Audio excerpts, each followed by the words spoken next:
ఈ 12 నెలలది అనేది వాళ్ళకి 13 నెలలుగా మారుతుంది. ఎట్లా అంటే ఈ 3 రోజులు ఇంటూ 12 నెలలు అంటే అది మళ్ళీ 13 నెలలుగా వాళ్ళు అంటే ఒక నెల ఎక్కువ మనతో అంటే రీఛార్జ్ చేయించుకున్నాం. అయితే రాఘవ చెడ్డా గారు ఒక మాట, మంచి మాట అన్నారు. ఏదైనా సరే మన మొబైల్ నెంబర్ తోటే Aadhaar card link, ration card link, ఇంకా ఏదైనా pan card link, bank link అని, మరి అది కాక అన్ని దాంట్లోనే మనం దానికి లింక్ పెట్టుకున్న తర్వాత వాస్తవంగా చెప్పాలంటే నేను వెనుక ఈ నెల నేను రీఛార్జ్ చేయలేదనుకో, అంటే నేను ఒక పేద కుటుంబం నుంచి వచ్చిన, నా దగ్గర రోజు రెక్కాడితే కానీ డొక్కాడదన్న పరిస్థితి నాది ఉండే. అలాంటప్పుడు నా దగ్గర డబ్బులు రాలేదు, నేను రీఛార్జ్ చేయించుకోలేదు. అప్పుడు ఏమైంది, ఆటోమేటిక్గా ఆ లింక్స్ అన్ని పోతున్నాయి.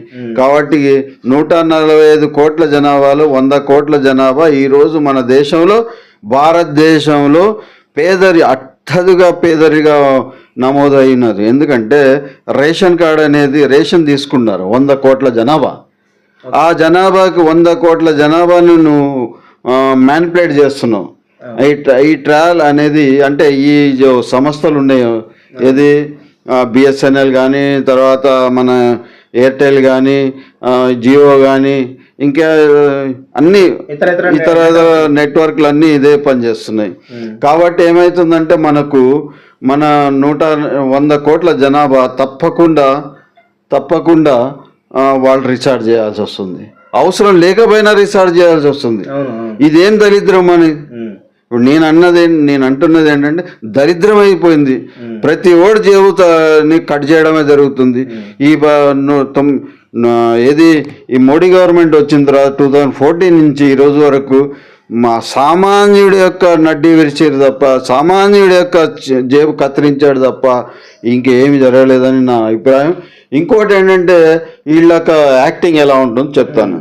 ఇప్పుడు జియో ఉంది, కొన్ని రోజులు స్టార్టింగ్లో ఫ్రీ డేటా అని మభ్యపెట్టి వాళ్ళు ఈరోజు అత్యధికమైన రేట్లతో ఎయిర్టెల్ కానీ, మన ఏది జియో కానీ అమ్ముతున్నారు.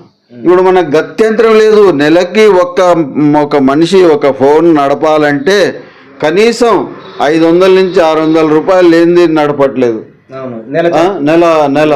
అంటే ఏమైందంటే మన రెక్కలు కష్టపెట్టి రెక్కల్ని డొక్కలకి మనం యూజ్ చేయట్లేదు. అంటే కడుపుకు మనం తినట్లేదు.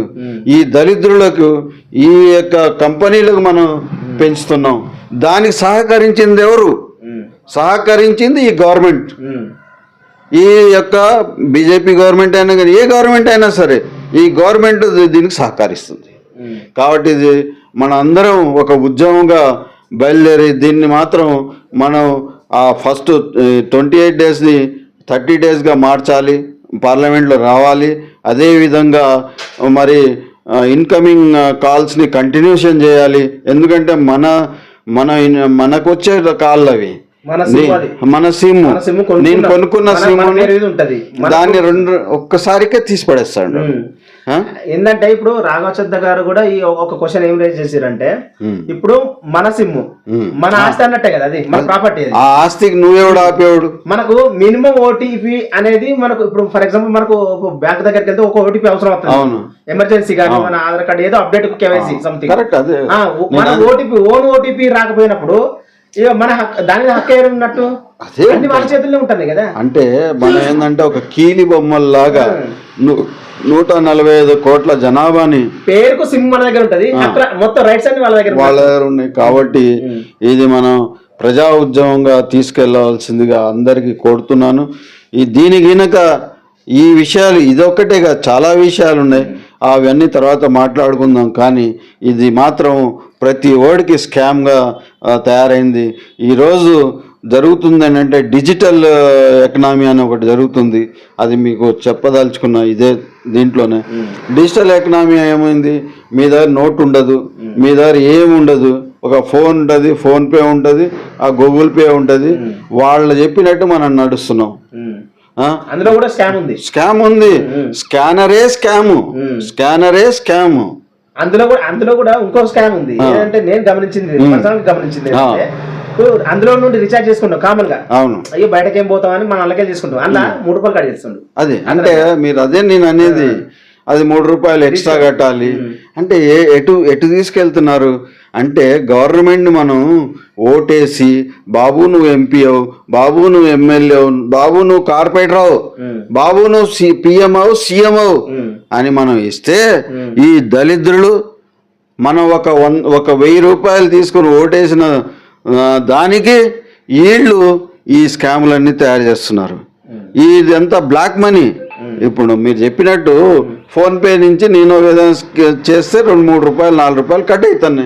అది ఎందుకు కట్ అవ్వాలి? అసలు ఫోన్పే ఎందుకు మనం యూజ్ చేయాలి? డిజిటల్ అంటాడు, డిజిటల్ మార్కెటే ఒక స్కామ్.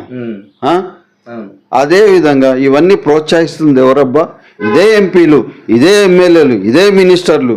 వీళ్ళని మనం నేను అనేది దేశవాసులు ఒకటే చెప్తున్నా, ఇలాంటి దళితుల్ని మీరు ఆ క్యాండిడేట్కు ఉన్న ఒక ఫార్చునర్ గాడి బండి 4-3 వేసుకొని ముందుకు వచ్చి అయ్యా అప్ప అని ఓటే అడుగుతాడు చూడు, ఆ రోజు మీరు చెప్పు తీసుకొని కొట్టండి.